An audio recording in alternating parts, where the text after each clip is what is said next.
Bienvenidos a todos a esta presentación de la publicación La política internacional y su transformación ante la crisis.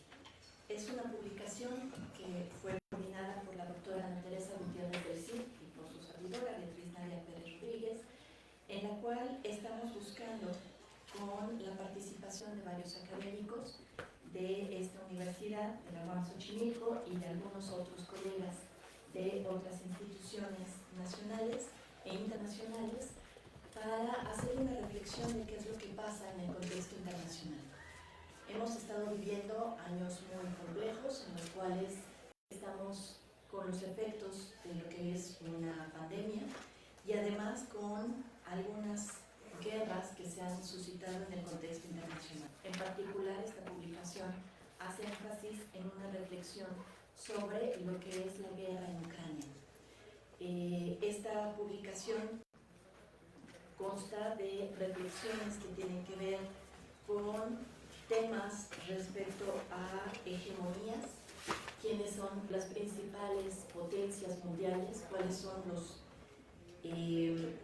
digamos que la manera en la cual se están vinculando tanto Estados Unidos, China, Rusia, los diferentes polos de poder, cuáles son las características que precisamente hacen que sean temas que tenemos que estar revisando y analizando a nivel internacional, como temas energéticos, como algunos temas respecto a las capacidades que tienen sobre si hay democracias o gobiernos autoritarios y qué vínculos se dan entre ellos, temas sobre geografía, temas sobre también temas respecto a la tecnología.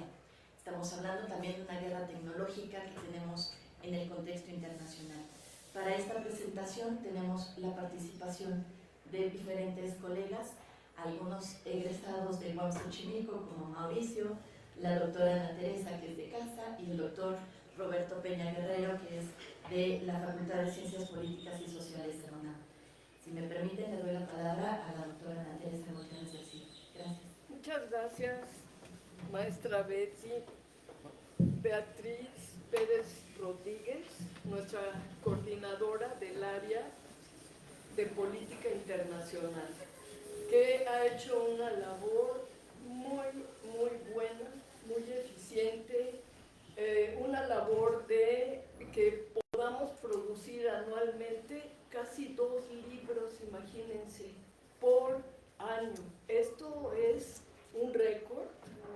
Y pues gracias a su dedicación, a su esfuerzo, a sus conocimientos. Entonces yo quiero reconocer la labor que hace la maestra Beatriz Pérez Rodríguez en toda esta labor, este trabajo tan difícil que es producir un libro.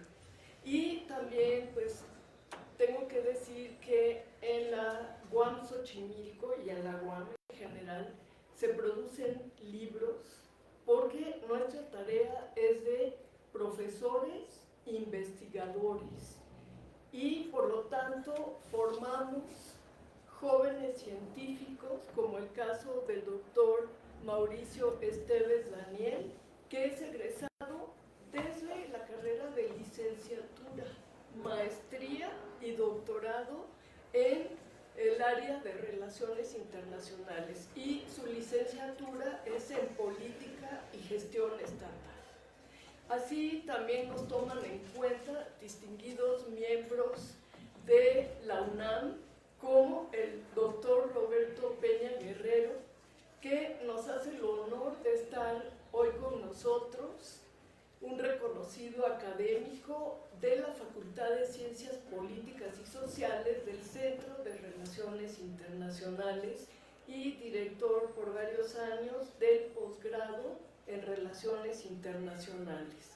Bueno, esto pues lo comento porque pues a diferencia, sin hablar mal claro, de las universidades privadas, en la UAM, que es una universidad pública, como ustedes saben, igual que la UNAM y otras más, ¿verdad?, que no voy a repetir en este momento, pero básicamente la UNAM es la principal universidad de México y la UAM también, ¿no? sigue. Y tenemos pues esta trayectoria de producir conocimiento, no solamente de dar clases, porque si no seríamos burócratas de la educación, repitiendo año con año, desde 20 o 30 años, lo mismo. El hecho es que producir conocimiento es generar realmente bases para una buena docencia.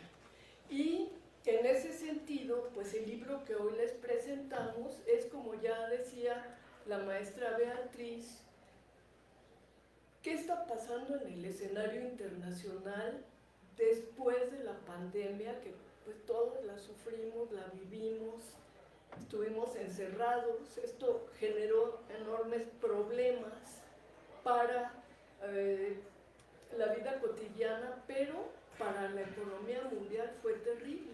Primera vez en muchos, no sé, años, tal vez podría decir desde el siglo pasado o previo, en el 19, que el petróleo no solamente no costaba cero, sino bajó de precio de cero, ¿no?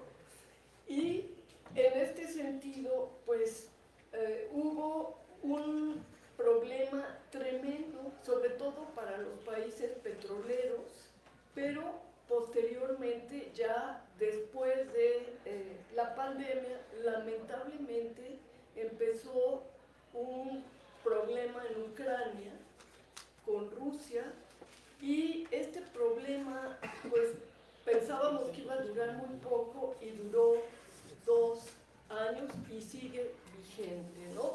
Precisamente ayer hubo bueno, en 3 días, pero el 17 se dieron los resultados, el domingo, el triunfo del presidente Vladimir Putin. Esto es muy importante, refiriéndome un poco al tema que trabajo y estudio, porque es que Rusia va a seguir respetando el interés nacional de su país. Y pues para los mexicanos nos puede parecer muy malo, porque nuestro lema político es sufragio efectivo, no reelección. Entonces aquí es muy mal vista la reelección. Sin embargo, pues Rusia ha tenido una trayectoria histórica de gran imperio, después de una potencia que fue la Unión Soviética, asediada, pero que ganó la Segunda Guerra Mundial. Y bueno, pues ahora la Rusia de Vladimir Putin, después de pasar 8 años con una política entreguista de Boris Yeltsin, pues vuelve a ser una gran potencia gracias a la figura de Vladimir Putin. Este es un aspecto del trabajo que está en el libro, pero también tenemos, como ya lo decía la maestra Beatriz, muchos otros. Se habla de la Unión y se analiza de la Unión Europea, la tecnología en tiempos actuales. Yo oí la vez pasada en la presentación en minería al doctor Roberto Peña, que pues nos dedicó su tiempo a revisar el trabajo y hacer un detallado análisis de cada artículo, lo cual le agradecemos mucho, ¿verdad? Porque no es fácil, con todas las actividades que hay que hacer como docentes. Él va a contarles más de todo lo que sucede. Y bueno, pues también tenemos que ya nuestro egresado se ha convertido en una autoridad en el tema de China y Rusia, y pues lo invitan a dar entrevistas para ver los resultados de lo que está pasando en la escena internacional, lo cual nos congratula, porque significa que estamos formando a profesionistas que tienen acceso a oportunidades y a los medios. Muchos de aquí son de comunicación o van a estudiar comunicación, y esto hay que tenerlo en cuenta, ¿no? Y bueno, finalmente, ya para darle la palabra a mis colegas, queremos agradecer al Departamento de Publicaciones de Xochimilco, que nunca dejó de funcionar a pesar de la pandemia. Y bueno, no quiero pues hacer comparaciones, pero incluso las otras Juan se detuvieron. En cambio, nuestro equipo maravilloso de publicaciones en esta unidad, liderado por Miguel Ángel Hinojosa y por Variña Cortés, que tenemos aquí presente y que está haciendo la presentación, la está pasando por Facebook, ¿verdad? Bueno, pues gracias a ellos no se interrumpieron las publicaciones en esas difíciles condiciones que tuvimos como de guerra, ¿no?, durante la pandemia, pero que la ganamos. Y así esperamos seguir produciendo conocimientos para que ustedes se beneficien de estos. Muchísimas gracias.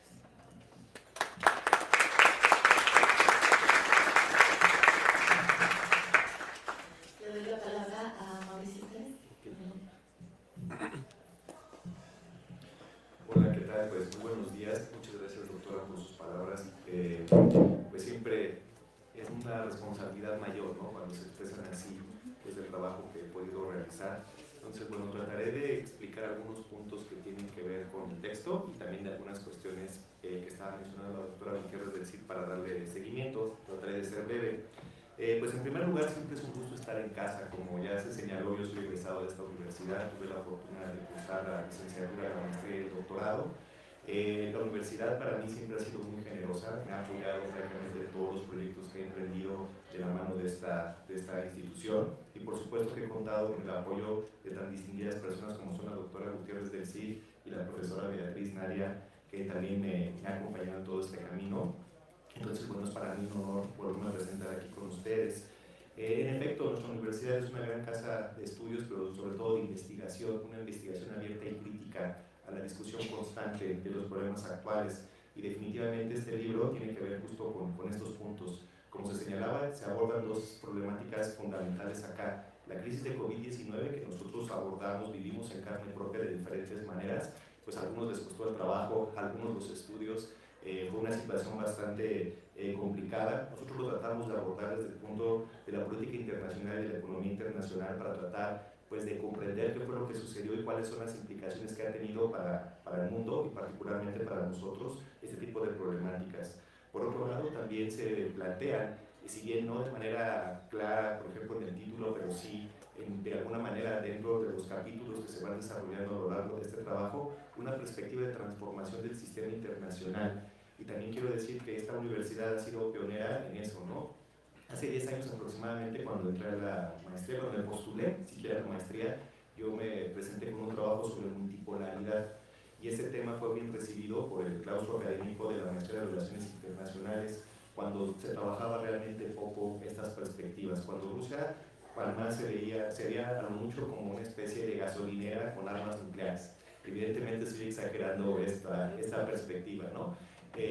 Yo no compartía esta posición, consideraba que Rusia pues no solamente emergía, sino más bien reemergía. Rusia ha sido uno de los países que ha ocupado un lugar pues central en las relaciones en Europa y también a nivel internacional, no solamente como el Imperio Ruso o la Unión Soviética, sino ahora también como un país diferente que ha entrado de cara al capitalismo, primero a través de una crisis económica y social muy severa. Por ejemplo, los niveles de Producto Interno Bruto cayeron de manera estrepitosa desde 1989 hasta 1998, y a partir de 1999 fue que inició un proceso de recuperación económica que, bueno, tiene sus momentos de crisis como 2008, por ejemplo, pero luego a través de recuperación. Esta recuperación se ha venido construyendo de manera constante. Para que nos demos una idea de lo complicado que fue esto, fue hasta 2006 que la Federación Rusa alcanzó los mismos niveles que tenía de Producto Interno Bruto que en 1989. O sea, ¿cuántos años después cuánto tiempo tuvo que pasar para llegar a estos niveles? Entonces, esto nos demuestra, de alguna forma, una política que se ha ido llevando en Rusia en diferentes dimensiones. Si bien nosotros lo abordamos desde el punto de vista de la seguridad, de la política internacional, también hacia el interior ha habido un fortalecimiento económico, y eso ayuda a comprender el porqué de algunos resultados que podemos ver dentro de la sociedad rusa contemporánea. Pues la crisis, la pandemia, la guerra, lamentablemente es algo que nos ha tocado vivir, Y digo lamentablemente porque creo que pudimos habernos ahorrado muchos problemas de no haber atravesado por esta situación. La guerra que no solamente se vive en el Donbass, sino en otras partes del mundo está presente y nos afecta en los precios, nos afecta en las posibilidades de intercambiar opiniones y perspectivas con personas de otras partes del mundo. Entonces la guerra está viva y está presente y hubo momentos para poder frenar este conflicto armado. Y ahí me quiero hacer referencia al trabajo de la doctora Gutiérrez del CID, porque en el capítulo que ella presenta en este libro habla acerca de los espacios de negociación que hubo previos al inicio de la operación militar especial, así como le llaman los rusos a estas acciones, o de la intervención armada de Rusia sobre Ucrania, ¿no? O sea, tendríamos que tener diferentes perspectivas para analizar este mismo conflicto. La doctora nos da un recorrido rápido, pero al mismo tiempo sustancioso, sobre los espacios que se tuvieron para evitar que ocurriera este conflicto armado. Es decir, hay una corresponsabilidad entre los actores para que esto pase. En los medios de comunicación, y ahí hay un poco referencia a mi trabajo, yo hablo sobre la mediatización del conflicto armado, en los medios de comunicación se construye una narrativa, por decirlo de la manera sencilla, de buenos y malos, ¿no? Y entonces eso nos impide ver todos los matices que hay en medio y toda la problemática que existe para que llegue a haber un conflicto como el que estamos observando hoy en día. Si nosotros nos quedamos con esa narrativa parcial, pues difícilmente vamos a poder comprender bien qué es lo que está sucediendo y por lo tanto tomaremos decisiones que van a terminar por afectarnos, ¿no? O que no van a ser tan beneficiosas como lo pudieran ser. Entonces, con un trabajo pues profundo de análisis crítico, pues tratamos de proponer pues una perspectiva crítica de análisis sobre este tipo de acontecimientos. Quisiera también mencionar, ¿no? Que en los medios de comunicación se plantean bastante esta perspectiva de que Rusia va a, y lo vemos ahorita en un discurso, por ejemplo, de Emmanuel Macron recientemente, en donde pues invitaba, por decirlo menos, a llevar a cabo operaciones militares terrestres de fuerzas francesas en Ucrania, lo cual significaría pues un conflicto mayor, ¿no? ¿Por qué las perspectivas belicistas ganan en este momento? ¿Por qué hablar de paz, de seguridad, de justicia, de superación de estas crisis a través de la cooperación pareciera que no son bienvenidas y que caen en oídos sordos? Bueno, ahí, lo mencionó la doctora hace un momento, hay alumnos de comunicación, ahí la comunicación va a jugar un papel muy importante, que nos lleva a banalizar una guerra, incluso hablar de una tercera guerra mundial, cuando a todas luces podemos evitar que este tipo de situaciones ocurran. Y para eso están las universidades, justamente, para generar un pensamiento crítico, analítico, profundo, ¿sí? Que nos ayude, insisto, a conocer estos fenómenos internacionales y a frenar este tipo de problemáticas que nos están aquejando hoy en día. Pues no quisiera extenderme demasiado en esta participación, preferiría que mis colegas pues continúen dando sus perspectivas sobre estos trabajos a partir de un análisis, ya lo comentaban también hace un momentito, crítico también de esta obra. ¿Por qué crítico? Porque nos ayuda a crecer, a mejorar en lo que estamos haciendo. Bueno, pues de nuevo les agradezco su tiempo, el espacio que me han brindado para estar aquí en la universidad y bueno, pues muchas gracias.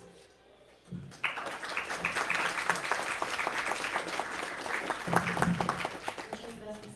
Siguiendo con este debate y esta reflexión sobre la publicación y lo importante que es, recordemos que cuando estamos hablando del contexto internacional, y a lo mejor estamos hablando ahorita de las declaraciones de Putin sobre una guerra, sobre temas nucleares, etcétera, a lo mejor lo vemos muy lejano a nuestra realidad, o a los temas que tenemos en la agenda nacional, con las elecciones, etcétera, pero son temas que van a incidir en el precio del petróleo, son temas que van a incidir en las negociaciones que nosotros tenemos a nivel internacional, cuáles son las alianzas, con quién estamos con Estados Unidos, o nos peleamos o apoyamos a Rusia, cuáles son los vínculos que tenemos también. Entonces, para seguir esta reflexión sobre la publicación, también le damos la bienvenida a la maestra Teresa Pérez, ella es también de la Facultad de Ciencias Políticas y Sociales, y le doy la palabra. Muchas gracias por acompañarnos. Muchas gracias. Gracias por la invitación a la UNAM Xochimilco, primero, y al Departamento de Publicaciones y, por supuesto, a las coordinadoras del libro, ¿no? Es para mí un gusto estar aquí en la UNAM Xochimilco. De alguna manera siento que es mi casa, aunque yo no trabajo aquí, de alguna manera siento que es mi casa. Bueno, pues tengo vínculos cercanos y desde chiquita vi crecer a la UNAM Xochimilco también. Entonces, en realidad es un gusto estar aquí Y bueno, pues el compromiso es mayor porque el libro es un libro que es muy provocador. Desde mi perspectiva, hablar de un libro es un compromiso con respecto, no solamente con respecto a los autores, sino también el tema, pero sobre todo con respecto a lo que nos hace sentir. Y este libro, aunque es muy académico, etcétera, bueno, pues también despertó en mí una serie de emociones que me permito compartir con ustedes. El título es muy sugerente, La política internacional y su transformación ante la crisis. Bueno, pues para empezar, sentarme una tarde con este libro me ilusiona, voy a entender el mundo y sobre todo cuando empiezo a leer el índice, bueno, pues me plantea una serie de perspectivas para comprender lo que está sucediendo en el mundo. Entonces, pues como que les decía que pues es un título muy provocador. El primer artículo, que es de Graciela Pérez Gavilán y Daniela Coronado, primero que nada me adentro en la comprensión de la presencia china en el mundo. Sabemos que China es un país comercialmente, económicamente muy potente y que ha adquirido presencia en la actualidad. Bueno, pues ellas este artículo tiene el valor de plantearnos los elementos para comprender esta presencia china en el mundo, su desarrollo económico, pero también su lógica interna e incluso los principios filosóficos en los que se sustenta su política interior y su política exterior, lo que nos invita a comprender mejor su proyecto y sus acciones frente al resto de las potencias mundiales. Desde el inicio, el mismo artículo nos plantea una de las líneas que seguirán el resto de los trabajos: el enfrentamiento entre Occidente y aquello que no es Occidente. Cualquier cosa que esto signifique, ¿no? Entonces, nos plantea desde el inicio este enfrentamiento entre lo que va a ser Estados Unidos y la Unión Europea, los países de la Unión Europea, frente a todo aquello que no es Occidente. En realidad lo podemos concluir como, después de la lectura de todos los artículos, como el enfrentamiento entre Rusia, China, frente a Estados Unidos y la Unión Europea, ¿no? Entonces, este artículo nos va adentrando poco a poco en estos trabajos. Sin embargo, las autoras, me gustó mucho que las autoras nos plantean una perspectiva un tanto positiva, un tanto idealista de la realidad internacional. ¿Y por qué digo esto? Porque señalan que tanto Estados Unidos como China tienen puntos de encuentro principalmente en su modo de producción, incluso plantean la interdependencia que existe entre estas potencias, por lo que al final las reconoce como las potencias mundiales y plantea la posibilidad de que entre ambas puede existir un acuerdo de cooperación y reconocimiento de sus capacidades. Su argumento idealista, hasta cierto punto, recupera incluso la creación de un gobierno mundial, recuperando el texto de Kishore Mahbubani. Les digo que tienen fundamentos no solamente económicos y gráficos, sino que también filosóficos, y que puede llenar, este argumento puede llenar al lector de cierto optimismo. Pero después de este optimismo, pues nos encontramos el artículo de Guadalupe Pacheco. Quizás nos regresa los pies a la tierra y nos presenta un análisis con sólidas bases cuantitativas de cómo Estados Unidos sigue siendo la potencia mundial, pero se enfrenta a una competencia de rápido crecimiento con China, lo que pone en duda el actual orden unipolar. La autora ofrece un análisis ordenado y fundamentado de las transformaciones que sufre actualmente el sistema internacional. Especialmente señala los puntos de encuentro entre las potencias orientales, me refiero a China y Rusia, frente a las occidentales, Estados Unidos y la Unión Europea, el conflicto de intereses y la lucha por mantener su posicionamiento en el escenario internacional. Lo que les decía, pasamos de este mundo, no es un mundo ideal, pero sí esta posibilidad de crear un encuentro entre las potencias y el acuerdo de un nuevo orden internacional, a este artículo que nos plantea con datos duros, con argumentos muy sólidos, lo que es la realidad internacional.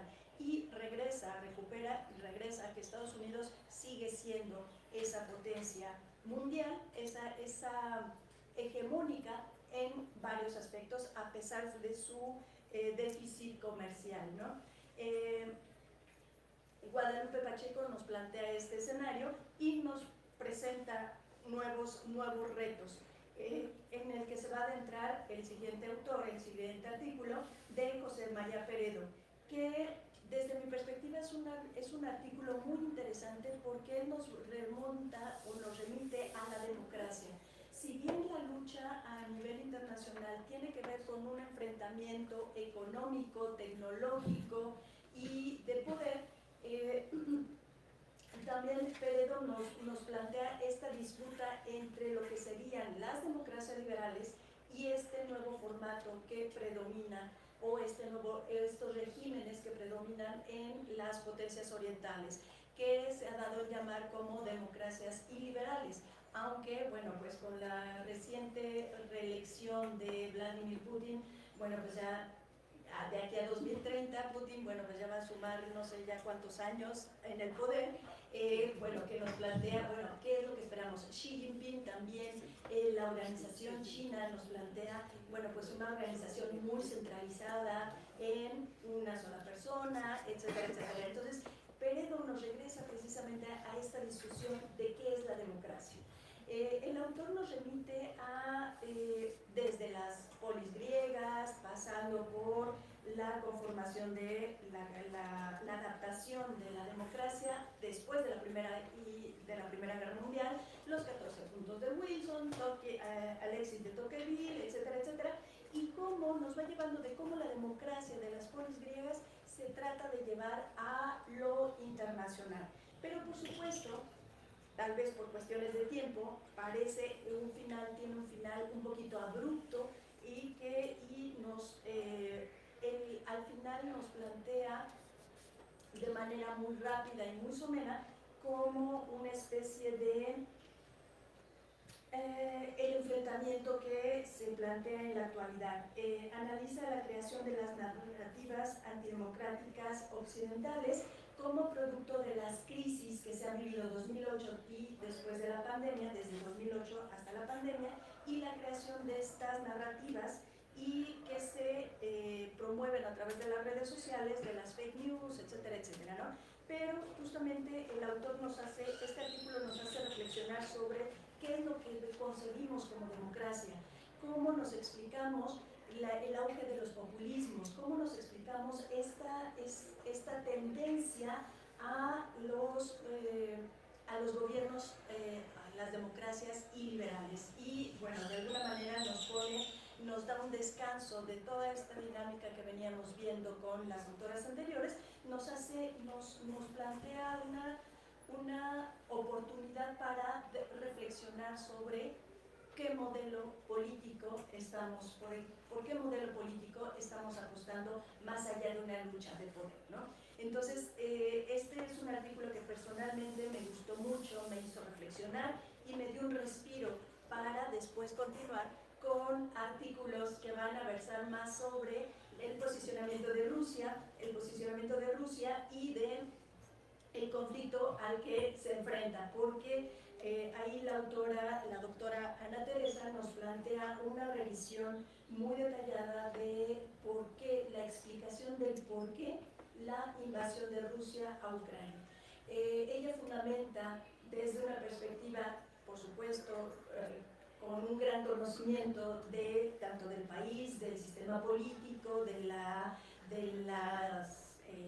los intereses rusos, cuál es la perspectiva rusa, que yo creo que con otras lecturas nos complementa y nos permite entender el conflicto para tomar una posición mucho más objetiva. Entonces, este artículo sí nos remite a lo que es el análisis del conflicto actual, ¿no? Nos plantea cuáles son las perspectivas rusas, cuáles son los conflictos a los que se enfrenta y el posicionamiento desde esta perspectiva. La riqueza del artículo radica en la recuperación de la narrativa rusa sobre el conflicto, justifica las razones y acciones de dicho país desde una perspectiva de defensa de su zona de influencia y su posicionamiento como potencia mundial. La autora reconoce que Rusia tiene esta capacidad de potencia mundial. Lo anterior como una condición obvia, conociendo la trayectoria y experiencia, por supuesto, de la autora sobre el país en cuestión. El texto ofrece una perspectiva adecuada para realizar una evaluación objetiva y confrontación de las narrativas respecto al conflicto. El siguiente texto, que es de Avner Munguía, recupera el mismo conflicto en Europa Oriental y su impacto en el sector energético. Sin embargo, el tema en el que se centra es argumentar el fin de la presencia de Estados Unidos como potencia global. Sus apartados reflejan la imperiosa necesidad de justificar y comprobar que Estados Unidos ha dejado de ser el centro de un sistema unipolar a través del conflicto ruso-ucraniano y de la alianza ruso-china como centro de un nuevo eje articulador del sistema internacional. En este artículo resultan preocupantes dos cosas. Uno, el planteamiento del desencadenamiento de una posible guerra mundial, eso ya al final, y el segundo, el uso del término neonazi para justificar la intervención rusa en Ucrania, palabras que incitan más el enfrentamiento que propiamente al análisis. Entonces, con esto voy a que este artículo en realidad me hizo sentir un poquito preocupada. ¿Por qué? Porque precisamente nos plantea la posibilidad de una nueva guerra mundial, además de estos posicionamientos. Bueno, a quien le gusta hablar de nazismo, ¿no? Nazismo habla de esta discriminación, pero discriminación que va a actos muy, muy violentos. Entonces, este artículo sí me empezó a generar cierta angustia, como les decía, por eso en el periodo tal vez me dio un respiro. El de la doctora Ana Teresa me plantea desde una perspectiva muy sólida, con fundamento, el posicionamiento ruso, pero este sí me empezó a angustiar un poco más. Finalmente, el texto de Mauricio, que aquí está presente, y de Guadalupe Michel Valderas, analizan la manera en cómo el conflicto ruso-ucraniano se exacerba en función de las narrativas ampliadas, tanto en uno como en otro bando. Una de las realidades que tenemos que aceptar que es que en cualquier guerra, pero también en cualquier conflicto, las narrativas son las que se enfrentan y en muchas ocasiones se pierde la objetividad y por supuesto la verdad. Entonces ellos plantean las problemáticas generadas por las narrativas empleadas por la mediatización del conflicto, lo que en lugar de ayudar a una resolución dificulta aún más la situación. Como les decía, si bien el libro lleva por título La política internacional y su transformación ante la crisis, desde mi perspectiva, después de leerlo, y me faltó un artículo que ya lo voy a dejar, y creo que el doctor Roberto Peña tiene más información sobre este artículo, que es muy, muy rico, pero se los voy a dejar en suspenso, que es el de Marco Antonio Lopategui. Bueno, pues después de leer todo el libro, me parece que es un libro necesario, es un texto necesario para comprender el conflicto y la situación en la que estamos actualmente. Si bien los artículos están tienden más a la perspectiva ruso-china, a analizar el posicionamiento de estas potencias, creo que viene a complementar lo que nos llega de información de los medios de comunicación y por lo tanto creo que es un libro indispensable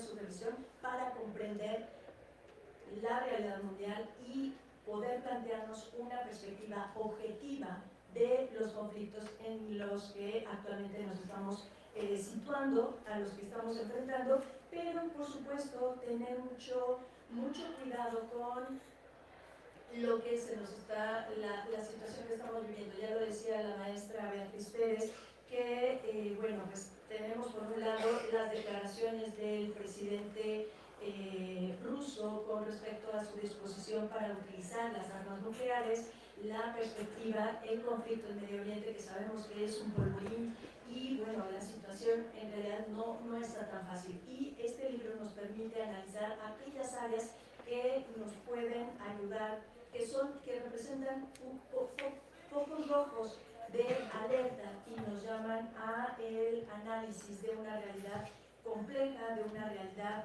cada vez cambiante y que bueno, como analistas es muy padre, es muy interesante estarlo viviendo, formamos parte de la historia, estamos viendo la historia, la estamos viviendo, pero también nos puede resultar un tanto preocupante. Sin embargo, yo a lo que los invito es a leerlo porque, como les decía, no solamente nos nutre nuestra perspectivas sobre la dinámica mundial actual, sino que además nos mueve, podamos sentir cómo los autores van moviendo nuestras propias emociones a través de la narrativa que hacen de las problemáticas. Y bueno, pues una reflexión sobre lo que queremos como jóvenes, como actuales ciudadanos del mundo, qué es lo que estamos esperando de la realidad que estamos viviendo, ¿no? Entonces, estamos en un año electoralmente importante, vienen varias elecciones, en nuestro país vienen varias elecciones, entonces creo que nos invita a reflexionar sobre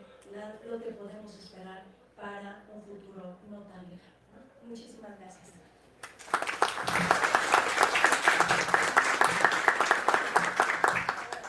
Muchas gracias. Vienen elecciones, veamos en las elecciones, en las plataformas electorales que se entregan al Instituto Nacional Electoral, qué es lo que plantean sobre política exterior, cuáles son nuestras alianzas, cuáles son los temas que en política exterior están planteando, porque además el mundo está cambiando, decía la profesora, nos toca vivir momentos históricos. Claro, yo sé que a veces decimos, uy, qué emoción la pandemia, la historia, uy, qué emoción otra guerra. Obviamente son momentos muy complicados, muy complejos, que por lo general solemos revisar en los libros y que posteriormente ustedes dirán, a mí me tocó vivir todo esto y las condiciones y las políticas y los efectos y las negociaciones y las consecuencias que hubo, entonces ustedes los conocerán de otra forma. Entonces, es una obra interesante, dice la profesora, lo leyó completamente. Cuando coordinamos una publicación nos corresponde leerla varias veces.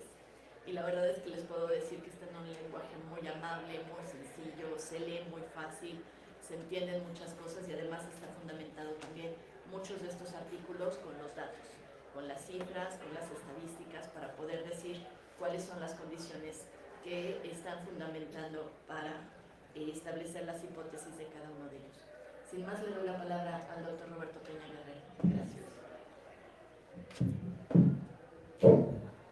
Buenos días todavía, digamos. Pues quisiera iniciar agradeciendo a la universidad, a las coordinadoras del texto, la invitación para estar aquí. Siempre que me invitan a esta universidad, a este campus, me siento, como dice Tere, ¿sí? Pues muy cercano, en fin. Yo quisiera hacer varias reflexiones en torno a este texto. El nombre, la política internacional, el título, la política internacional y su transformación ante la crisis. Yo tengo la sensación, desde que empecé a tener preocupaciones existenciales por lo que pasaba en mi país, cuando estaba en la secundaria y en la prepa, ¿no? Y decidir entrar a estudiar ciencias sociales. Es una decisión de proyecto de vida, ¿sí? Y creo que todos los que estamos aquí optamos por ese proyecto de vida, ¿no? Entrar a las ciencias sociales. Y en este sentido, enfrentarnos a los problemas y a los fenómenos históricos sociales, ¿sí? ¿Qué es lo que está pasando? Los procesos, en fin. Y hacia dónde va mi formación profesional. Y haciendo referencia al título, pues prácticamente, pues mi generación, soy baby boomers, los que nacimos entre el 45 y 1960, ¿sí? 63 creo que alcanzamos todavía los baby boomers, ¿no? En fin, pues tenemos una ventaja histórica en relación con todos ustedes, ¿sí? Que hemos vivido casi todo la segunda mitad del siglo XX y lo que va del siglo XXI, ¿sí?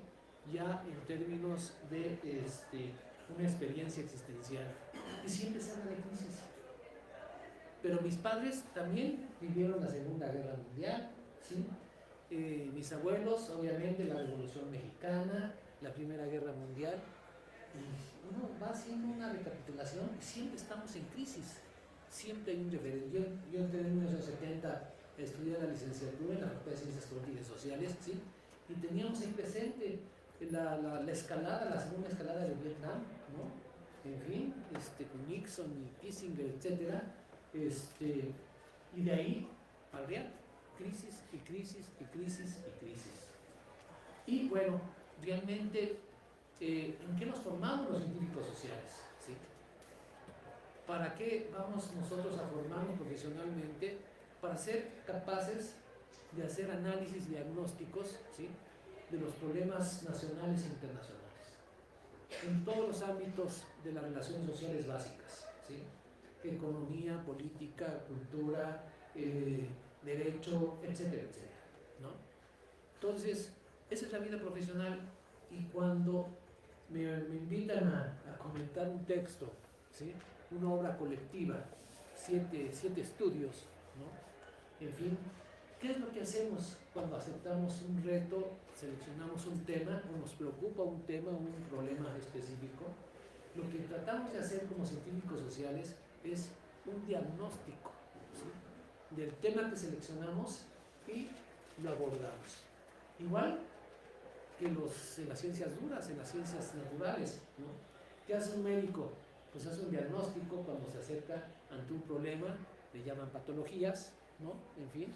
Y las profilaxis son las medicinas que le queremos aplicar para atender esa enfermedad. En ciencias sociales, guardando la distancia, obviamente, lo que hacemos cuando nos imponemos un proyecto de análisis, un tema de investigación, es ser capaces de hacer un diagnóstico, ¿sí?, adecuado para explicarnos, no solamente a nosotros, sino además para transmitirlo, y obviamente en obra impresa, que todavía son lo que me encanta, ¿sí?, sentir el papel, el olor, la tinta, en fin, y poder rayonear. Yo leo una novela y si no está rayoneada es que no la leo, ¿no? O sea, todo lo que me llega lo rayoneo, ¿no?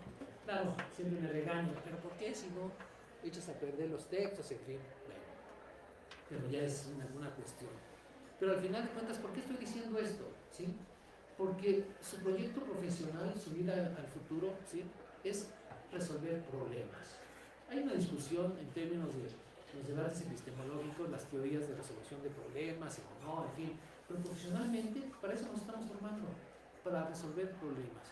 Y cuando entramos a trabajar en el ámbito público, social, privado, etcétera, nos sentamos en el escritorio y vamos a atender problemas, y tenemos que tener la capacidad, ¿sí?, de un diagnóstico para saber de qué tipo de problemas tengo que atender y proponer soluciones. Esa es la vida profesional, ¿sí? Entonces, ustedes están en una etapa ahorita de su vida que han optado por las ciencias sociales, hacia dónde van y cómo quieren construir, ¿sí?, esa formación profesional en términos, yo siempre digo, una formación teórico-metodológica sólida hace profesionales exitosos.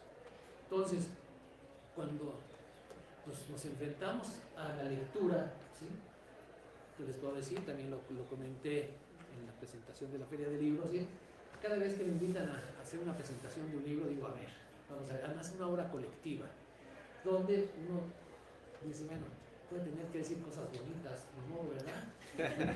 No estoy de acuerdo, pero siempre digo lo que no estoy de acuerdo, ¿no? En fin, entonces, esto es un ejercicio, pero en esta ocasión, y no es porque esté aquí cumpliendo con el protocolo, ¿sí?, sino realmente es un texto que me captura, ¿sí? Es un texto, son siete estudios, ¿sí?, que realmente es una obra colectiva en donde siempre hay una parsimonia de niveles analíticos, ¿no? Puede ser que para mí ciertos artículos sean más profundos que otros, ¿sí?, pero eso sucede siempre en las obras colectivas. Pero sí hay una articulación. Ahorita voy a decir cuál fue la que al principio me llamó la atención, dije, ¿y esto qué hace aquí? En fin, pero ya leyendo y profundizando en cada uno de los textos, sí uno logra apreciar que hay una, pues vamos a decir, coordinación sin pensarse, ¿sí?, porque no pensamos en lo que van a escribir nuestros colegas en una obra colectiva, pero sí hay una sistematicidad en los siete trabajos, lo que le da al texto una calidad, ¿no? En fin, una de las cualidades que tiene este texto. Bien, como les digo, empecé a leerlo y me captura. O sea, todos sabemos que empezamos a leer un texto, una noticia, una novela, un libro, y si no nos captura en las primeras 5 o 10 cuartillas, lo votamos, ¿no? Ahí a ver qué digo, ¿no? La presentación. Pero en este caso sí, fue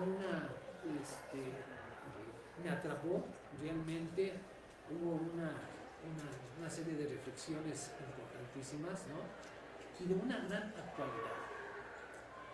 ¿Por qué en México?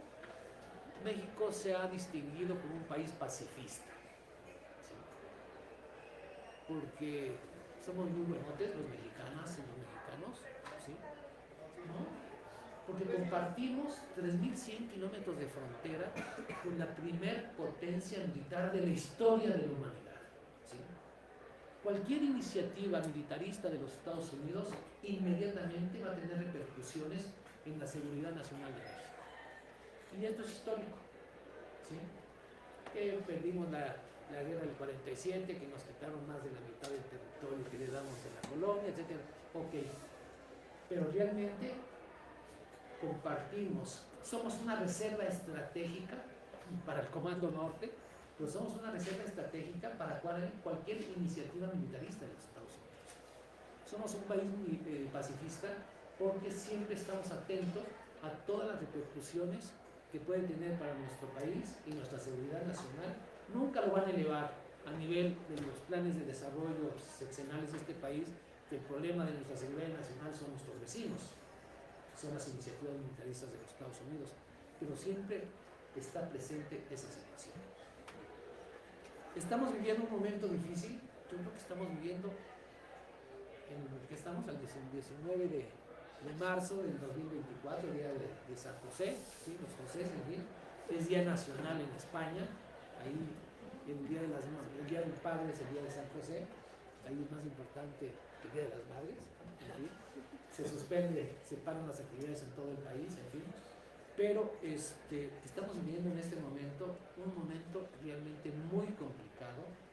Mucha gente la gran mayoría no lo dimensiona en términos, ¿sí?, de las amenazas que estamos viviendo en relación a una mala decisión, ¿sí? Y es manejar un escenario supuestamente controlado, ¿sí?, de armas tácticas nucleares. Es una barbaridad lo que están diciendo, ¿sí? Pero es una constante y una reproducción de las doctrinas estratégicas de la disuasión nuclear, que surgen y se articulan a partir de Hiroshima y Nagasaki. Y obviamente toda la historia de la Guerra Fría. Ahorita voy a entrar en detalle. Quiero contextualizar todo esto porque sí, estamos en guerra. Y estamos en guerra, ¿sí?, ya funcionando y operando las logísticas económicas. Cuando los presupuestos empiezan a ajustarse en una carrera magnetista y empiezan a involucrar a la gran mayoría de los países desarrollados y en conflicto, estamos en una situación crítica, ¿sí? No quiero ser amarillista, pero uno de mis temas desde que era estudiante en la licenciatura fue la seguridad internacional y particularmente la teoría y praxis de la disuasión nuclear. Esa fue mi tesis de licenciatura, ¿no? Y que ven, pues, todo el mundo, ya se puso de moda tu tema otra vez. ¿Cómo se puso el problema de obviamente la OTAN, toda la construcción del discurso de la disuasión, etcétera? Y este texto nos mete de lleno desde la introducción que hacen las coordinadoras del texto y el primer trabajo, ¿sí?, el primer estudio de Graciela Pérez Gavilán y Daniela Coronado sobre, voy a destacar algunos aspectos sustantivos, ¿sí?, una nueva Guerra Fría. Si nosotros revisamos la teoría política de la Guerra Fría, ¿sí?, no terminó, o sea, no se metió en un cajón cuando se da el fin de la Guerra Fría, la caída del muro de Berlín, el colapso del socialismo real, el resquebrajamiento de la Unión Soviética. El presupuesto, ¿sí?, militar de los Estados Unidos se mantiene y se sigue desarrollando. Y hay autores clásicos, Wright Mills en sus libros La Tercera Guerra Mundial, en 1957, si no recuerdo mal, o Pan Medut, un historiador inglés, que siempre señalaban que el tema de la teoría política de la Guerra Fría no era el mundo dividido en un conflicto entre socialismo y capitalismo, ¿sí? Era un mundo dividido en función de las rivalidades militares donde la bomba atómica, Hiroshima y Nagasaki, va a estar de nuevo otra vez Oppenheimer y la película y los Oscars, decir, qué bueno, forma parte todo esto de lo que estamos viviendo. ¿Ustedes creen que salió la película de Oppenheimer nada más así para que a alguien se le ocurrió? Es la situación que estamos viviendo, ¿sí?, en el siglo XXI.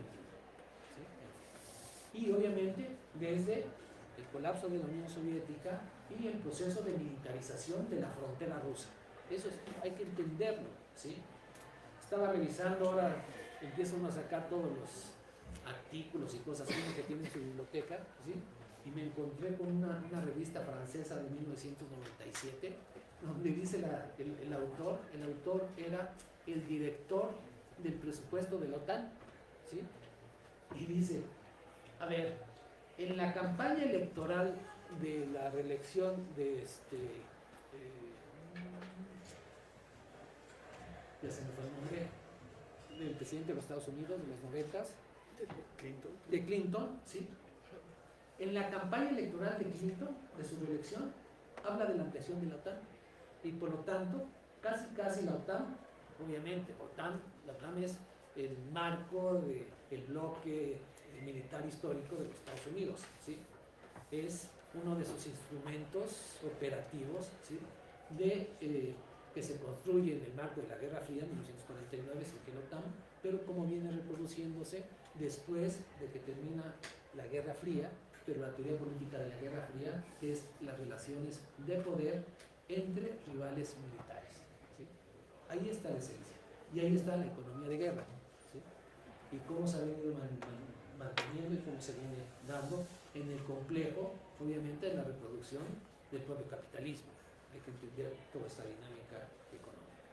Y obviamente el estudio de Graciela Pérez Gavilán habla de una nueva guerra fría. Digo, esa guerra no es una nueva guerra fría, es la versión actualizada de la teoría política de la Guerra Fría, y hay que construirla y entenderla como tal. La política del poder en términos más claros, y allí en RI, en Relaciones Internacionales, pues tenemos a los realistas clásicos y a los neorrealistas y a los ultramodernos realistas, ¿no? En fin, como dice Ray Mills en su libro de 57, ¿no? Los realistas, tiene una frase peyorativa, ¿no? Casi dice, estos realistas tontos, ¿no?, que siguen construyendo escenarios conflictivos para poder mantener la economía de guerra, ¿sí?, para mantener el complejo militar industrial de los Estados Unidos, fundamentalmente en el caso de Ray Mills, ¿sí? En fin, obviamente hace una referencia a cuál es la situación en términos de la relación de China y Rusia en este contexto de la nueva Guerra Fría, y su conclusión es un poco ideal. La solución sería un gobierno mundial, ¿no? En fin, en las condiciones actuales y en el corto y mediano plazo, construir un gobierno mundial, pues prácticamente es muy idealista, ¿sí?, no es objetivo. El segundo estudio de Guadalupe Pacheco, puedo decir que es uno de los que más me llamó la atención, porque es un análisis profundo, sistemático, del proceso de cambio en la correlación de fuerzas militares, ¿sí?, económicos militares, pero siempre sustentando sus hipótesis, comprobándolas con evidencia empírica, con indicadores económicos y sociales, ¿sí? Es de una sistematicidad y de una, vamos a decir, expertise analítica, ¿sí?, que me llamó mucho la atención. No tengo el gusto de conocerla personalmente, Guadalupe Pacheco, pero realmente es un texto que vale muchísimo la pena. Ya, de hecho ya lo estoy citando, ¿no?, un artículo que estoy trabajando, ¿no? Y bueno, tiene un espléndido apartado sobre la escalada del conflicto de Estados Unidos-OTAN, Ucrania contra Rusia. O sea, prácticamente en 5 o 6 cuartillas hace en este apartado, lo sistematiza siempre con información y siempre con datos empíricos muy claros, ¿no? Lo que no pude resolver de este artículo, de este estudio, es por qué lo denomina, ¿sí?, después del momento unipolar hacia un orden internacional multipolar. Nunca lo resuelve. Entonces me dejó con esa duda. Espero que pues, su próximo artículo, ¿no?, me diga por qué le puso ese título a su artículo, ¿no?, a su estudio. El siguiente ya hizo referencia la doctora, la profesora Tere Pérez, ¿sí?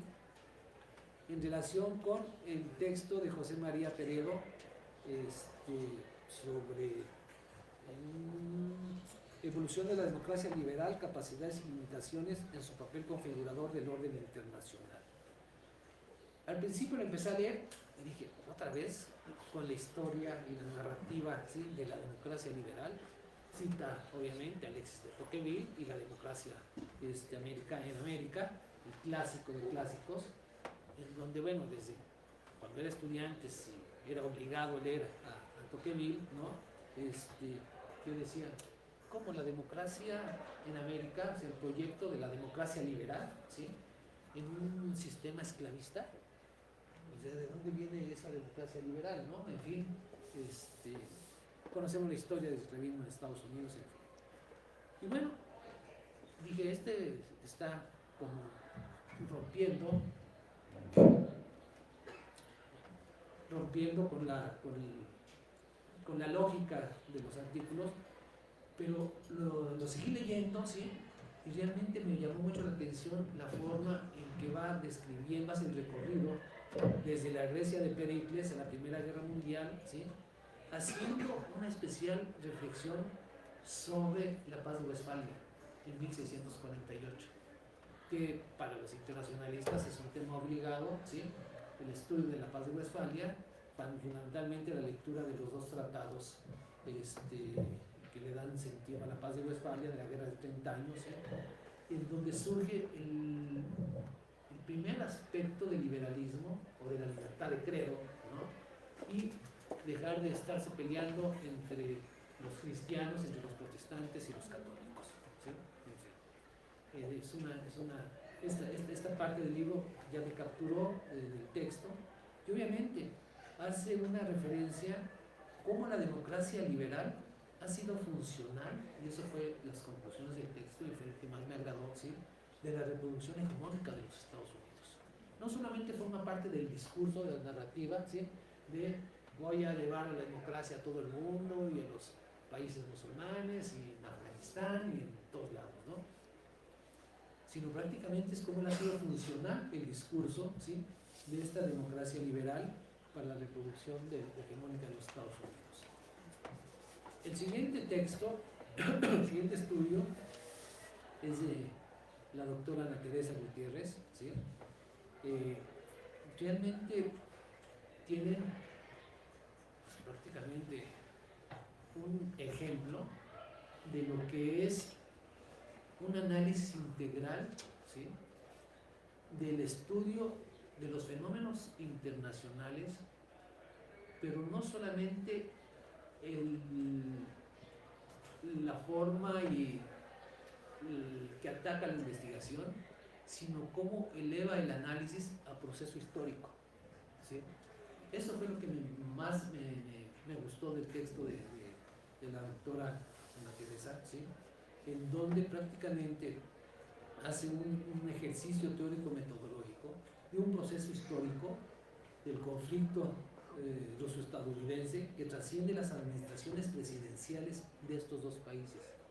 Y ahí hasta le da sentido a mi hipótesis, que es una tesis, ¿sí?, de la teoría política de la Guerra Fría.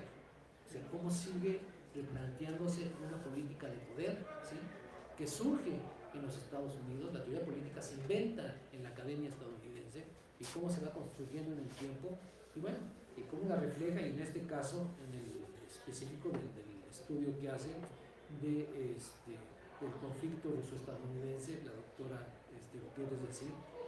Y obviamente lo relaciona esto con los escenarios de negociación del 2014 a la fecha, y obviamente esto nos remite desde la caída del muro de Berlín, ¿sí?, y cómo empieza, en el momento en que cae el muro de Berlín y se unen las dos Alemanias, hay una ampliación tácita de la OTAN, en automático, ¿sí?, y eso se discutió con Boris Yeltsin, ¿sí?, y ahí empezaron los compromisos de Estados Unidos de no militarizar la frontera de Rusia a través de incorporar a los estados socialistas del bloque oriental a la OTAN, ¿sí? Todo está registrado, todo está perfectamente bien documentado. Esto de que de repente se le ocurrió a Putin invadir Ucrania, ¿sí? ¿De qué están hablando? ¿No? Hay toda una historia y hay que ir a la historia y a los procesos históricos para entender el presente, ¿no? En el conflicto subyace una competencia económica, que también lo destaca la doctora, ¿sí? Nunca podemos olvidar esta parte de lo que implica el gasto militar, y lo que implica para las economías en esta carrera, ¿sí? Confrontación de la teoría política de la Guerra Fría, pues afectar prácticamente las posibilidades de la solidez económica, en este caso de Rusia. ¿A través de qué? Obviamente limitar el mercado del abastecimiento de gas a Europa, ¿no? Y que le ha resultado a Estados Unidos totalmente esa estrategia, que lo documenta no solamente en este texto, en otros estudios que ha hecho la doctora, ¿sí? De manera espléndida, en fin. Y obviamente un aspecto que me quedó claro, pero no lo señala ella, ¿sí? Es cómo Estados Unidos ha utilizado a la Unión Europea, ¿sí? Para militarizar la frontera de Rusia. Es increíble, ¿sí? Ahora que he estado cruzando la información en los debates en el marco de la Unión Europea y la OTAN, ¿sí? Y los países miembros de la Unión Europea que forman parte de la OTAN y las ampliaciones, entras a la Unión Europea y entras a la OTAN y prácticamente es una cara. ¿Cómo se lleva esto? Y ha tenido excelentes operadores Estados Unidos en Europa y en la Unión Europea, ¿sí? Para llevar esta estrategia, poniendo a la Unión Europea como la ha llevado a una situación, ¿sí? Donde los europeos no quisieran estar, pero ya están metidos, ¿sí? En una situación que los ha, vamos a decir, como decimos en México, chamaqueado de Estados Unidos a Macron, que ahorita se va a quitar. ¿No? En fin, bueno, lo que dijo Macron hace unos días, ayer estuve revisando las noticias, en fin, ahora con lo de Putin, la declaración de Putin, ¿no? De que, obviamente, el último recurso que tiene, vamos a decir, terminar para evitar que se vaya a escalando el conflicto, es, pues, el arsenal militar. El problema es que los arsenales de estos países, en el caso de Rusia, es un arsenal nuclear, ¿sí? Y eso está presente ahí. Esto de que dijo Macron de que va a mandar ya soldados a la defensa de Ucrania, esto tiene 20 años. O sea, los asesores políticos, si nosotros checamos qué pasó en Maidán en 2014, en fin, ya están metidos, la CIA está metida ahí, y no es decir, es que simplemente son datos duros, hechos reales. No estamos inventando discursos o narrativas, ¿sí? Todo eso está documentado con evidencia empírica. Y en un texto que salió, un artículo que salió ayer en el periódico del País en relación con esto, dice, pues los países europeos hemos tenido ahí asesores militares desde 15 años metidos en Ucrania, ¿sí? Entonces hay franceses, hay ingleses, obviamente, el Reino Unido y Francia siempre se han manejado como las potencias económicas, en fin, militares, en el caso de Europa, y obviamente el tema de la Guerra Fría, ¿no? La economía de guerra que está en su momento, ¿sí? Entrando en una etapa que está jalando a todos los países, prácticamente, en fin. Entonces, pues son escenarios actuales muy, muy difíciles de aceptar, porque sí, como les digo, estamos viviendo un momento muy difícil, ¿no? El siguiente estudio es el de Abner Munguía, donde obviamente él habla desde el inicio de la guerra, ¿sí? El 24 de febrero del 2022 ha ido escalando, ¿sí? A una guerra global. O sea, todos los estudios van a ese. Estamos viviendo una situación alarmante. El diagnóstico que cada uno de los autores está haciendo en sus estudios, ¿sí? Van enfocados a esa lógica, ¿sí? Estamos viviendo una situación de guerra global, o ya hablan de la tercera guerra, ¿sí?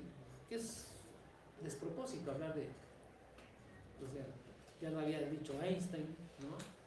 yo sé cómo se va a pelear la Cuarta Guerra Mundial, ¿sí? A pedradas, porque después de la tercera no va a quedar nada, ¿sí? Prácticamente, pero es un hecho, o sea, en fin. Obviamente la respuesta de Rusia a la militarización de la frontera, vuelve al tema de la OTAN, está poniendo fin a la globalización angloamericana, ¿sí? Que es como su hipótesis central. Yo ahí difiero mucho, bueno, no difiero, pero no estoy convencido de esta conclusión del autor, ¿no? El texto de Mauricio, que nos acompaña, ¿no?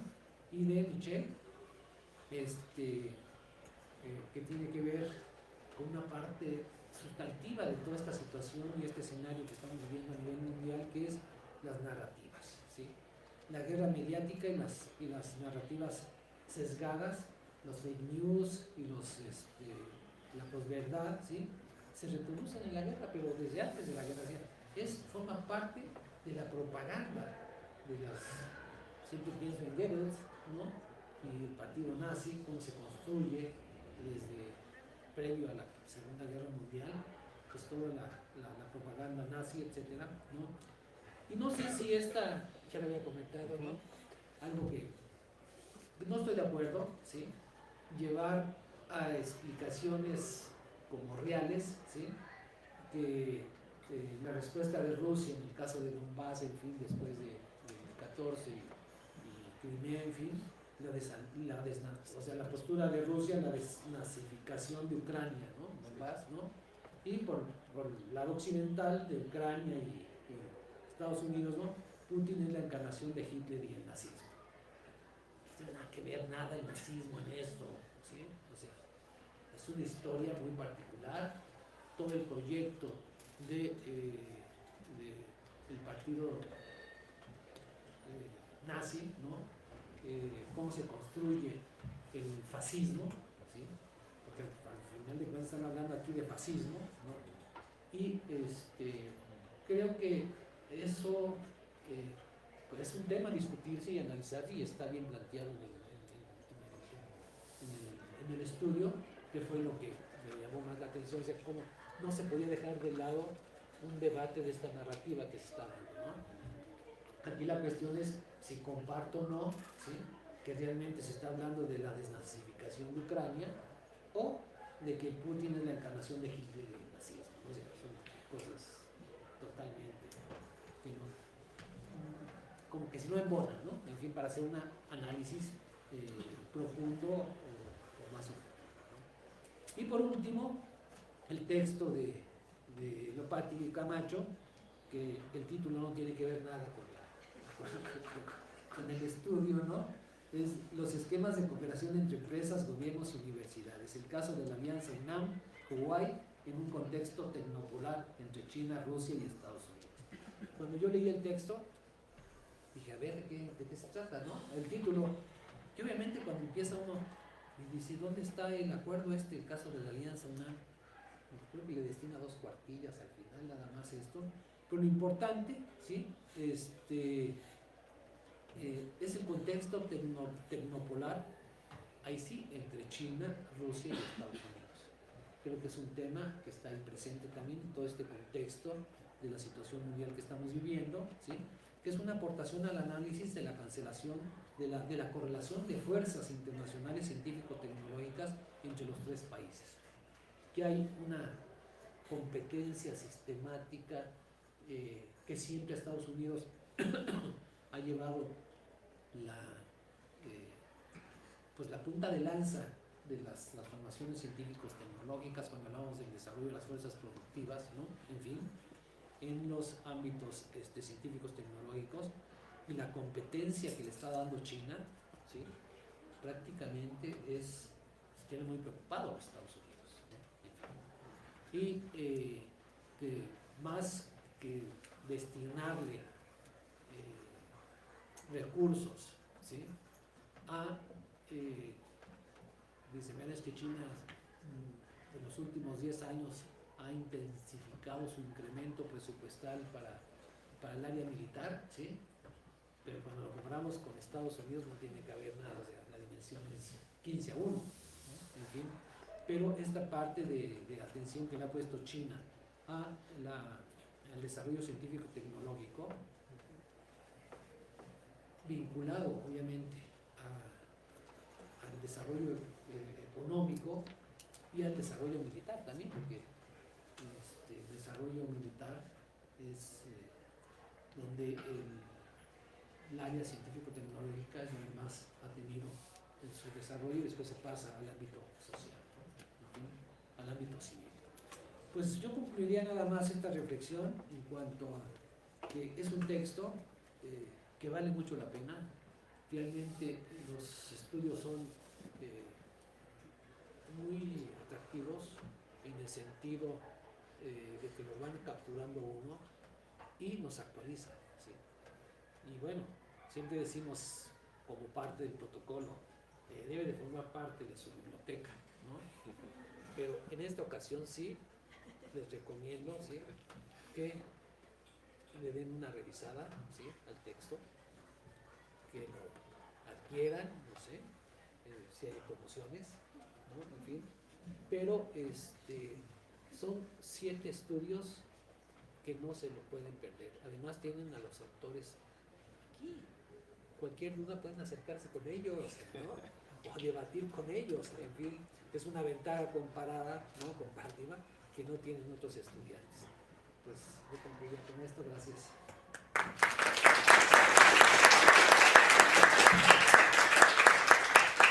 Muchas gracias, doctor.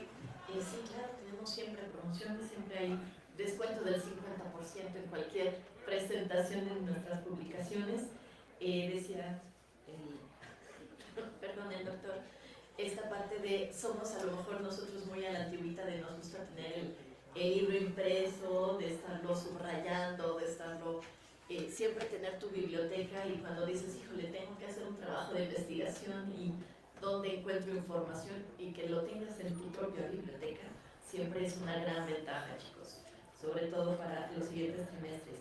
Y además de saber temas internacionales, también, como mencionaba el doctor Peña, también nos ayuda mucho a saber cómo sí podemos escribir y cómo no es la mejor manera de hacerlo, ¿no? Hay artículos, mencionaba por ejemplo el de la doctora Guadalupe Pacheco, que es profesora de Juan Xochimilco, la metodología de investigación que utiliza y cómo incorpora los datos para sustentar y comprobar sus hipótesis, también nos ayuda siempre para saber cómo podemos plantear un trabajo de investigación que es parte de nuestra formación académica.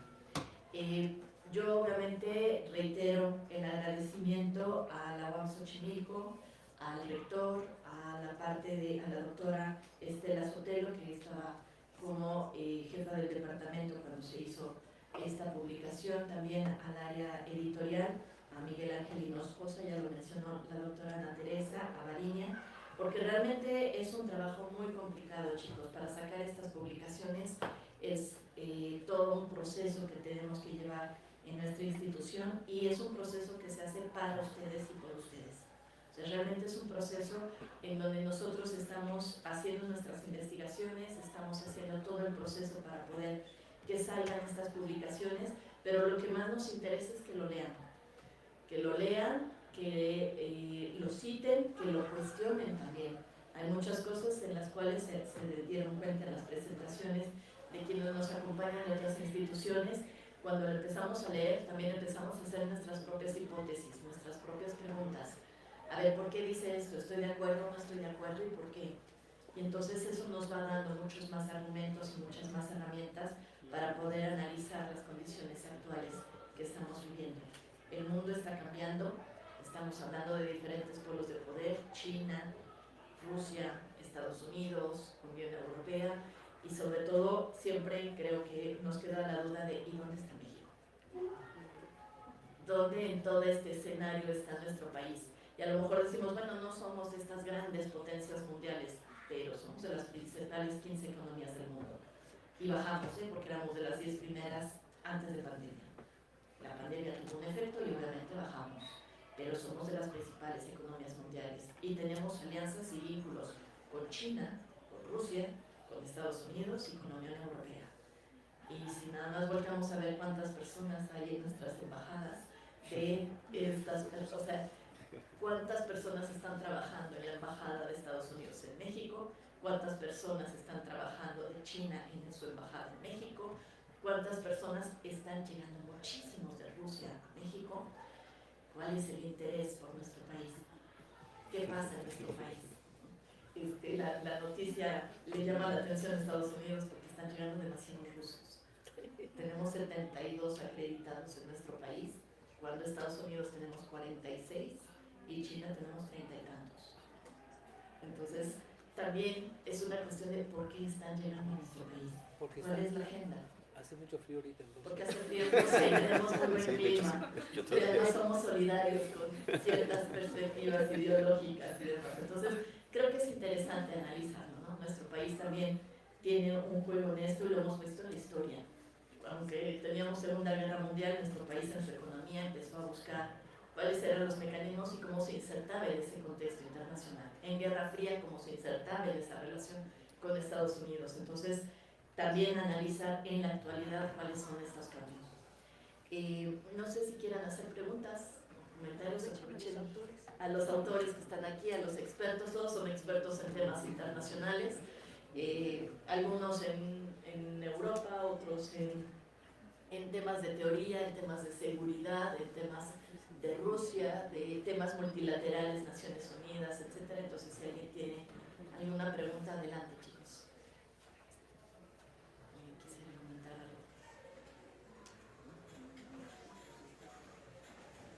Bueno, yo solo quiero comentar algo y tal vez aquí la maestra no va a considerar impertinente, pero sí me parece que hubo una ausencia en los textos de la Unión Europea.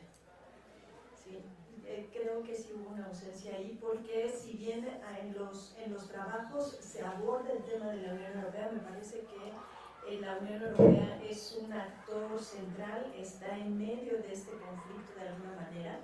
Y creo que sí fue una ausencia. ¿Ya ven? Por supuesto que es una ausencia, pero es que hay otro libro para eso. Los invitamos, chicos, realmente revisen todo el área editorial de la División de Ciencias Sociales y Humanidades. Van a encontrar publicaciones que hemos sacado sobre los efectos de la pandemia y es muy interesante porque además lo maneja en diferentes regiones del mundo. O sea, cómo vivió la pandemia China con COVID-0, pero cómo vivió o está viviendo Medio Oriente, por ejemplo, vacunación por la pandemia, es totalmente diferente. Cómo lo vio Estados Unidos, la Unión Europea, Rusia, etcétera, porque además incluso hubo una guerra por las vacunas. ¿Cuál era la mejor vacuna? ¿Cuál era? Y tenemos publicaciones en ese sentido. Tenemos publicaciones sobre temas de Unión Europea y cómo está viviendo o se está transformando el proceso de integración respecto a esta guerra en Ucrania. Tienen otras temáticas.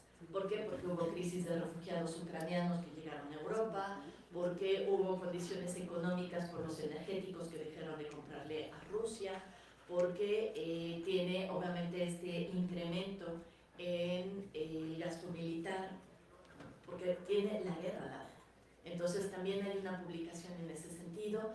Tenemos un léxico de la Unión Europea que recientemente salió. Hay muchas publicaciones que se están haciendo. Tenemos en esta misma, en la parte editorial, de parte del área de política internacional, hay otras publicaciones sobre China y Corea del Sur.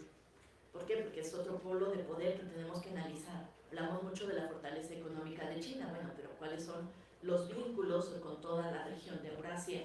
¿Cuáles son estas vinculaciones? Y tenemos mucha producción en ese sentido. Entonces, yo los invito a que los revisen y los aprovechen. Y también tenemos de otras áreas de economía internacional que trabaja y que también publican mucho, específicamente en la parte económica, con América del Norte, con otras regiones del mundo que se está trabajando. Entonces, tenemos mucha producción y está hecha, insisto, para que ustedes la aprovechen. Doctor, adelante. Gracias. No quisiera pasar de largo en este momento y en este auditorio el problema que se está viviendo en Gaza. ¿Sí? Realmente es uno de los frentes del conflicto internacional terrible. ¿Sí? Obviamente esto producto del ataque terrorista del 7 de octubre del año pasado en Israel respuesta y las represalias de Israel ya se super, ultra, ¿sí?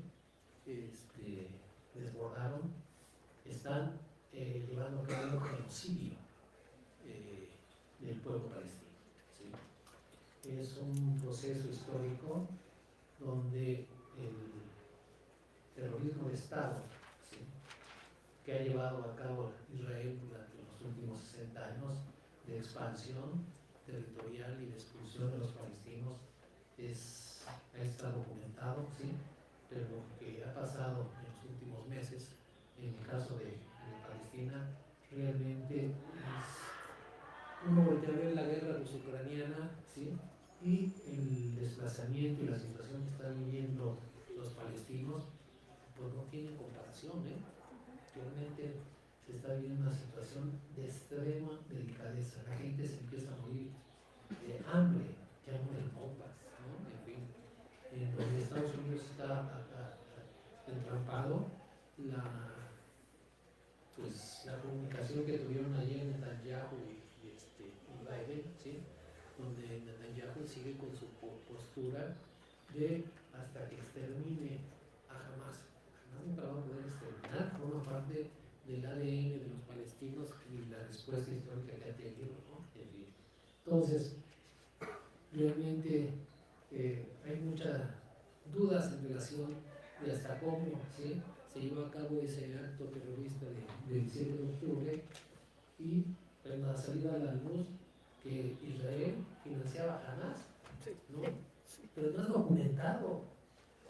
Prácticamente un ataque de esa naturaleza, con cayendo terroristas en paracaídas, el país que tiene el sistema de seguridad más sofisticado, obviamente esto genera muchas dudas, ¿no?, en relación con esta decisión de Israel de quedarse. A Israel ya no van a sacar de ese territorio, ¿eh? En fin, está en una situación muy delicada. Y bueno, lo único que nos queda a nivel, por lo menos en la UNAM, se ha venido discutiendo esto, ¿sí?, de una denuncia a nivel institucional, ¿no? Esta semana tenemos consejo universitario, creo que miércoles o jueves, y hay una propuesta, ¿sí?, de que la UNAM haga una manifestación, una declaración, en fin, del problema que se está viviendo en Palestina.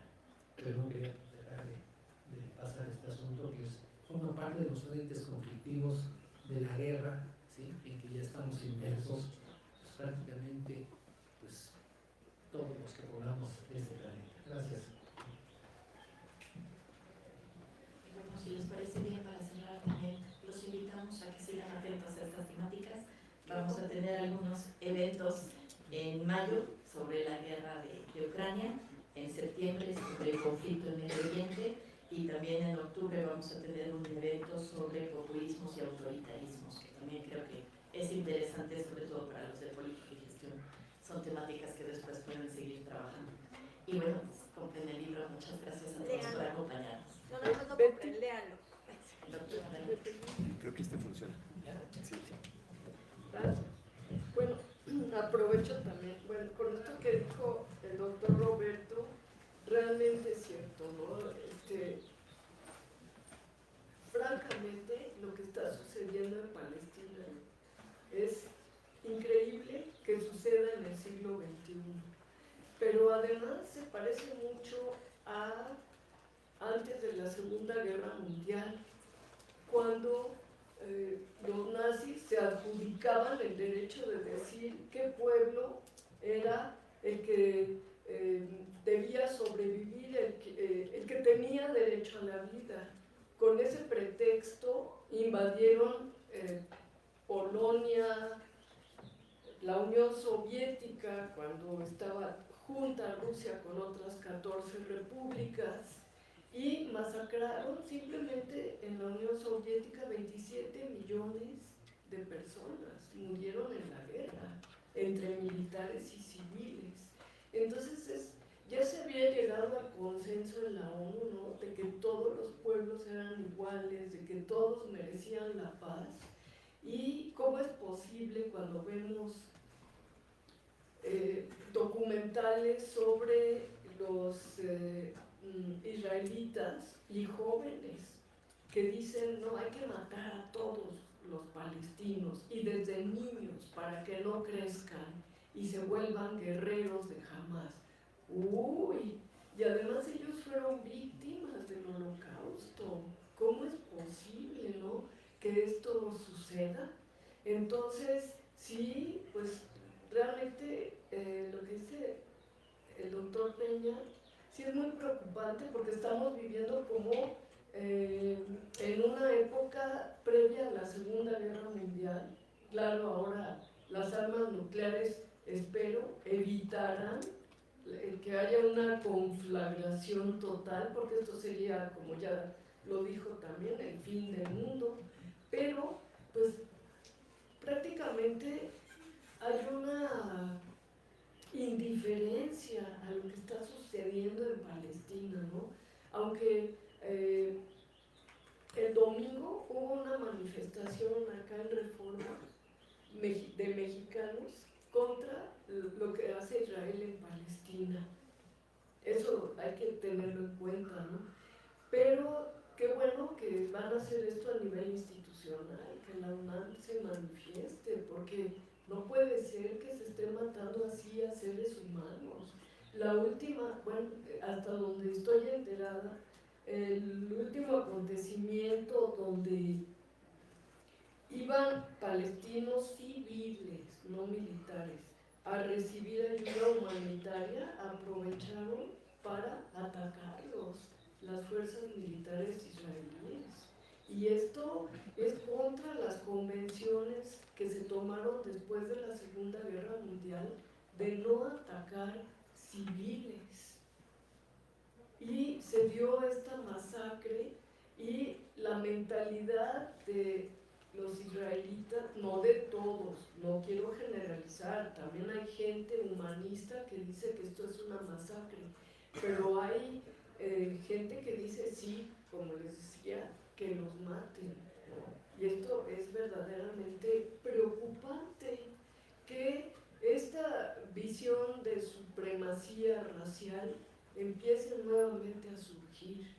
Es terrible, ¿no? Y bueno, también Betty decía, somos de las economías más importantes. Sí, ahorita estamos en el lugar número 14 de las 15 economías mundiales. Entonces nuestro país es muy importante y su política exterior, aunque el presidente dice que la mejor política exterior es la interna, sin embargo, México ha sido líder en la búsqueda de la paz, ¿no? Hasta tenemos un premio Nobel en la búsqueda de la paz. Entonces, pues realmente México es un ejemplo en América Latina, me parece a mí, porque pues fue el primero, hablando desde mi tema, que reconoció a Rusia soviética antes de Estados Unidos en 1924. Estados Unidos reconoció a la Unión Soviética hasta 1933, cuando Hitler llegó al poder, ya preocupados por las ambiciones, ¿no?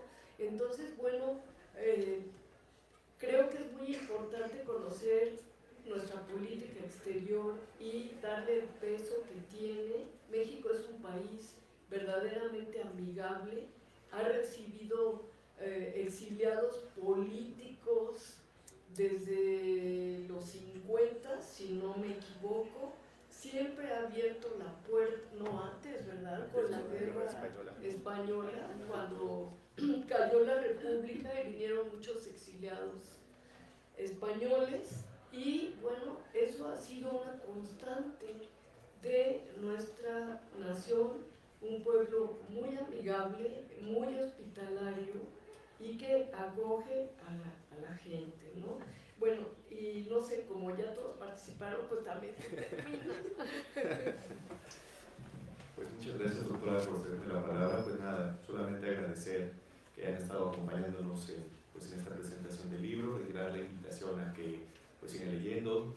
Lo que decía el doctor Peña es muy importante. Aquí tienen a grandes especialistas, grandes investigadoras, grandes investigadores, y bueno, nuestra universidad se destaca por eso. Aprovechenlo, acérquense, debatan, construyamos conocimiento y propongamos soluciones ante problemas tan graves como los que estamos enfrentándonos ahora.